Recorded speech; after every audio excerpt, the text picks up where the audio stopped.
Hey, so I got a question for you. Do you think that somebody can be a good person even if they don't believe in God?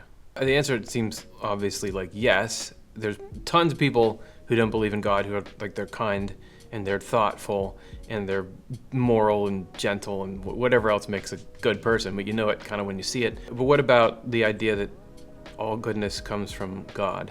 Where is the distinction?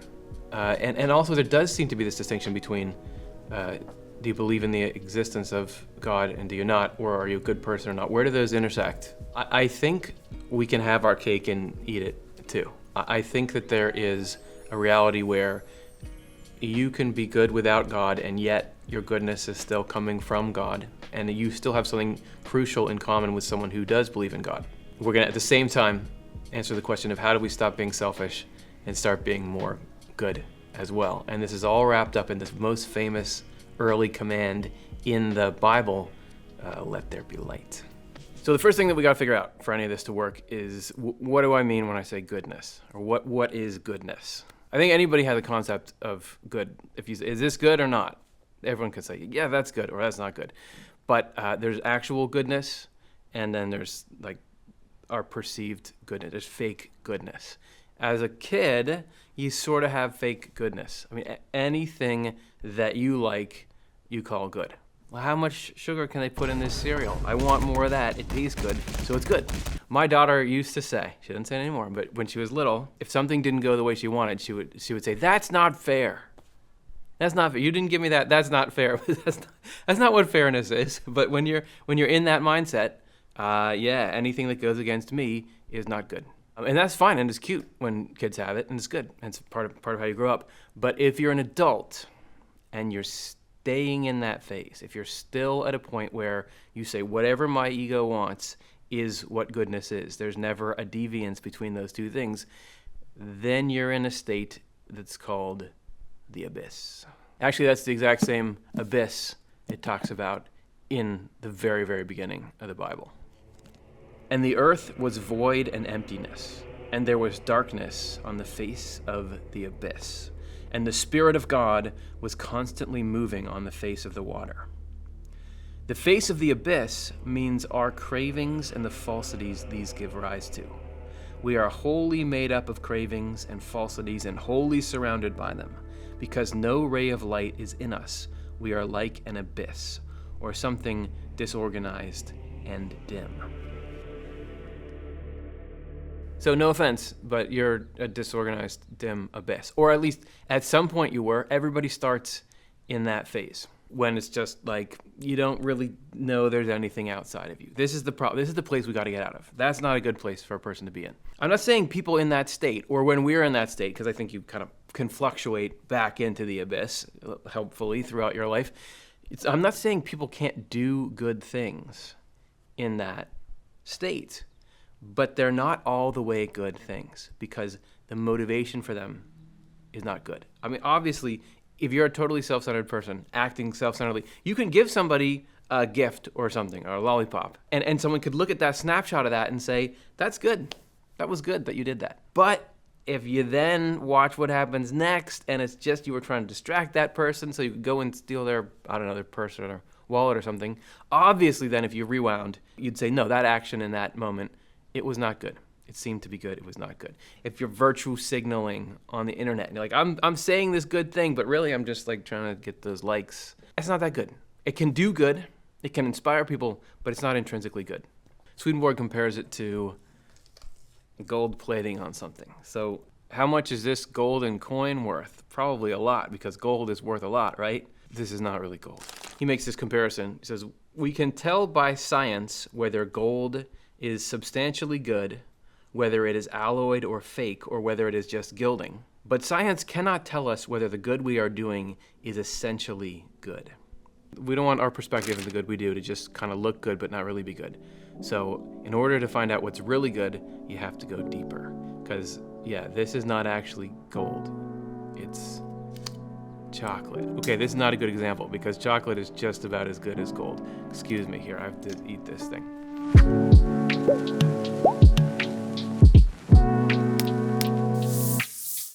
There are good works that are civic, good works that are moral, and good works that are spiritual. Good works that are civic are things we do because of civic law. To the extent that we practice civic goodness, we are citizens of this earthly world. You want to be a citizen of the earthly world? Great. All you got to do is just do the stuff that we agreed is how society works. Follow the traffic laws, pay your taxes, don't commit crimes. That's civic stuff. Good works that are moral are things we do because of rational law. To the extent that we practice moral goodness, we are human. This would be stuff it's good to do even though there's no law about it. Lying to your friends, cheating on your spouse. Don't do that. But even though it's not in the book somewhere, I just don't want to do that because it's just rationally this is not a good thing to do. Good works that are spiritual are things we do because of spiritual law. To the extent that we practice spiritual goodness, we are citizens of the spiritual world. This is when you're answering to something that's higher than earthly ethics. We're going to go into this in detail in the next section, but for now, we're going to look at how these different kinds of goodness relate to each other. If we have spiritual goodness, we are moral and civic individuals as well. But if we do not have spiritual goodness, we may seem to be moral and civic individuals, but in fact, we are not. Because you can technically, I'm going to obey the laws, I'm not going to lie to my friends or cheat on my spouse, but that's just because I don't want the blowback from it. I don't want to be harmed in some way by doing that. Not because it's the right thing to do. And if you don't have that, it's the right thing to do in there, then your law following and your rational law following, it doesn't really have pure or full goodness in it. So for something to be really good, it's got to be good all the way through. No, I didn't eat this chocolate yet. It's still here. You can't just have like the civic without the layers inside of that. Because you could say, I'll obey this traffic law, but it's only because I don't want to get caught doing it, and I will break laws when I can. Or you can say, I won't do this thing that's you're not supposed to do just because I don't want to get caught doing it. To really have it be good, there has to be something it's all about what's in the middle of it. What's driving you to do the things that you do. Because you can have some moral type things, but you're actually using them to cause harm. There has to be spiritual goodness in the middle. But what is spiritual goodness?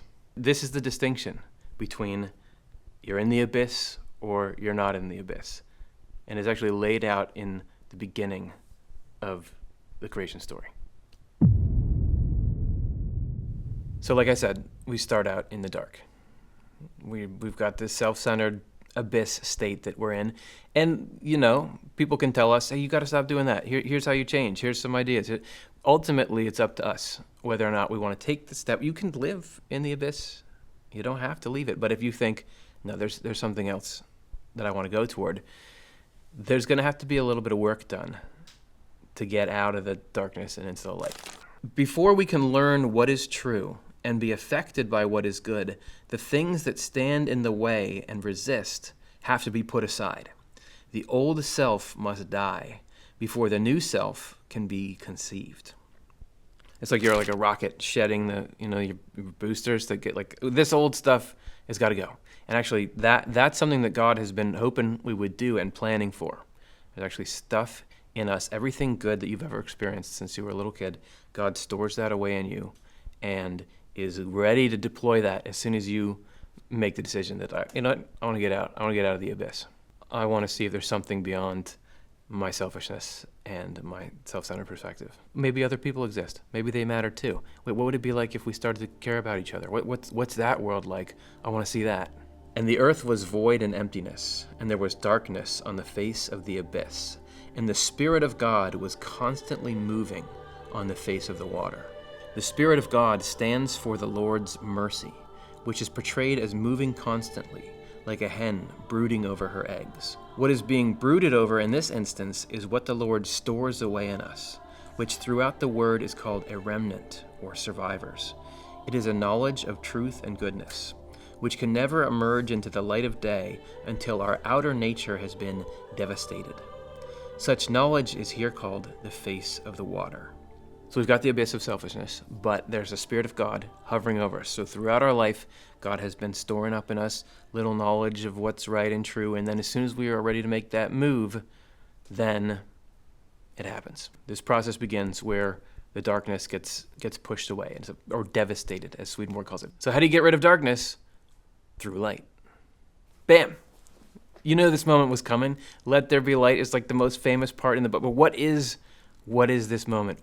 How do we go psychologically from being in the dark to being in the light? And God said, "Let there be light," and there was light. The first step is taken when we begin to realize that goodness and truth are something transcendent. Transcendent.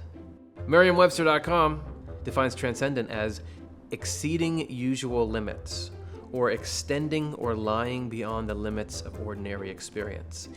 So in this case, the limits that we're transcending is the limits of your own ego, is the self-centeredness. The first step, the let there be light moment, is not, do you believe in God or do you not believe in God? That's when it actually, do you believe that goodness and truth are transcendent? Is there something outside of you that you need to try to measure up to, or that you want to try to measure up to? It's no longer, it's not fair if I don't get my way, but you're thinking, what is fair in this situation? That fairness exists outside of me.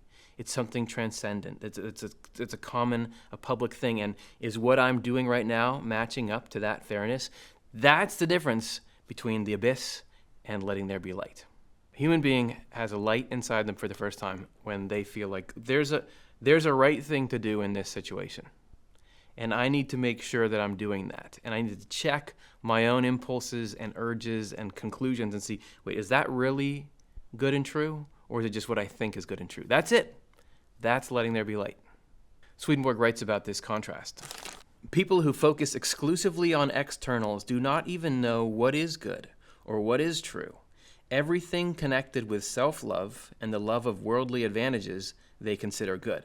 Self-love, the way Swedenborg used the term, means selfishness, self-centeredness, and worldly advantages is materialism. So everything that is like, I matter, you don't matter. And anything that promotes these two loves, they consider true. They are unaware that such goodness is evil and such truth false. When we are conceived anew, however, we first begin to be aware that our good is not good. Spiritual means seeing goodness and truth as something beyond our own ego opinions and desires. Spiritual goodness is living according to that. There is the right thing to do out there and the good thing to do, and that's not affected by what we may or may not personally get out of it. So before, it's just like, well, whatever flatters me, that's good. Whatever story makes it so that I'm right, that's true. End of story. But what we're trying to get into, the spiritual thing, is what does the transcendent goodness and truth have to say about this? Isn't that like, obviously when you're watching a movie and there's a character who does something self-sacrificial for the greater good, or comes to realize that I was wrong. I was not good here. I want to make it right. That inspires everybody. Nobody doesn't like that because there's something fundamentally moving about there's a transcendent goodness that we're all trying to get to. Oh, boys! I'm back!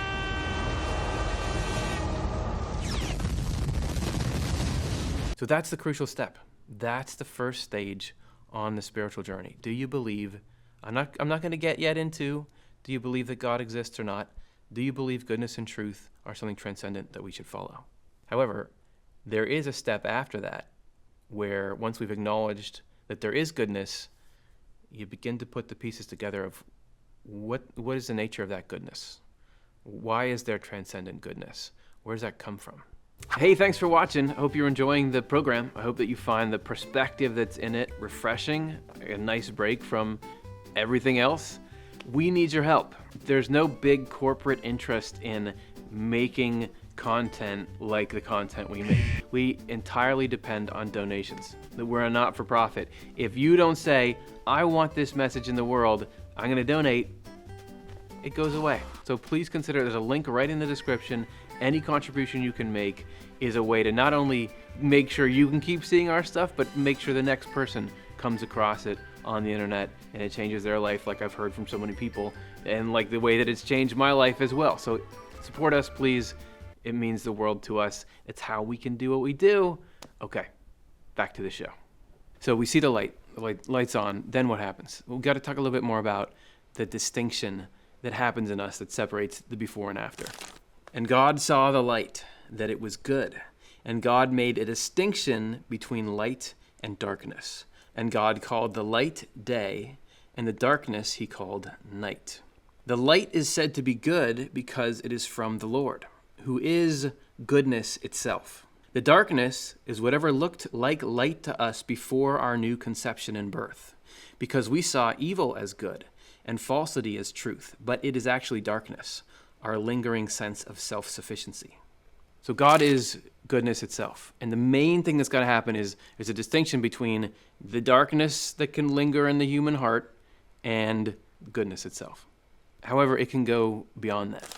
As we advance further into the light, it dawns on us that the Lord exists and that he is goodness and truth itself. Okay, let me see if I can articulate this in a way that makes sense, because I feel like it's a really important point. Somebody who does not believe that God exists, but believes in goodness, and says, I do believe there's goodness and truth outside of me, and that's what I'm trying to follow. They see goodness in their life. Say, this is goodness behind me. And they see the examples of people being good. They know what it's like when in a situation, the good, the right thing happens. They have a sense of goodness in all the different places it appears in life. But it's this sort of diffuse thing. It's a composite of all the different goodnesses that they've seen, but they know those things are good. There's maybe major qualities that flow through it. All that together, that's what I should be following. Somebody who believes in God can be looking at the exact same place, the exact same goodness, the same qualities, but to them what they're seeing is there's a person in that goodness. They're advancing to a place where they see, oh, this is alive. This is alive and human. Actually, this is where our humanity comes from. We're looking at the same thing in the same direction. It's just a different focal length on it. Actually, that realization that there's a person in there, there's the person of God in there, is what Swedenborg says is symbolized by the sun, moon, and stars appearing. The Lord tells us in John that no one can do anything that is genuinely good on his or her own. People cannot receive anything unless it has been given to them from heaven. And again, those who abide in me and in whom I abide bear much fruit, because without me you cannot do anything. In brief, what comes from us is not good. What comes from the Lord is good. So regardless, all the goodness, according to Swedenborg, all the goodness in the universe that anyone's ever participated in or done, that comes from God.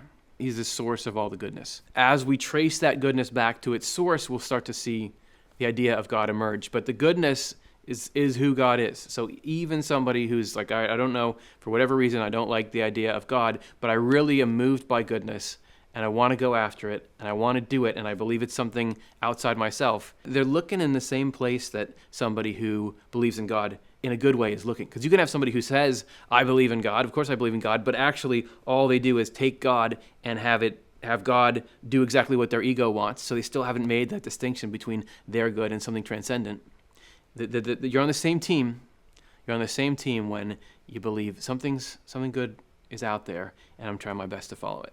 So the difference between let there be light and not is, do you believe goodness and truth are something transcendent? Is there something out there that's goodness itself that you're reaching for? The steps or the days of creation in the beginning of the Bible, those are all the stages of moving toward that goodness. And you don't have to get all 7 done to be good. Some, the great majority these days, arrive only at the first stage. Some only at the second, some at the third, fourth, or fifth, very few at the 6th, and almost no one at the 7th. The big one is the first stage. To go from the abyss to let there be light. That's enough for God to start to work with. As long as we believe there's something greater than me that is where goodness and truth come from, you're on the path. As long as we're willing to be doing that work of, can I become more like that goodness? According to Swedenborg, the more you investigate that goodness, there's this natural draw in it to see, oh, this is a person. This goodness comes from, eventually, this is a human God, and that the more you understand that, the more you can really interface with goodness and truth. So it's kind of like a both and. You can be, the point is goodness. Can we agree that there's goodness out there? And if we're all following that, that's good for the human race. If you can see that goodness as God, like follow that, go deeper into it, according to Swedenborg, you can get much more potent spiritual growth and transformation out of that. But you are on the same team. Everyone who believes there's goodness out there and we should try to follow it, we're all trying to make our way toward the light.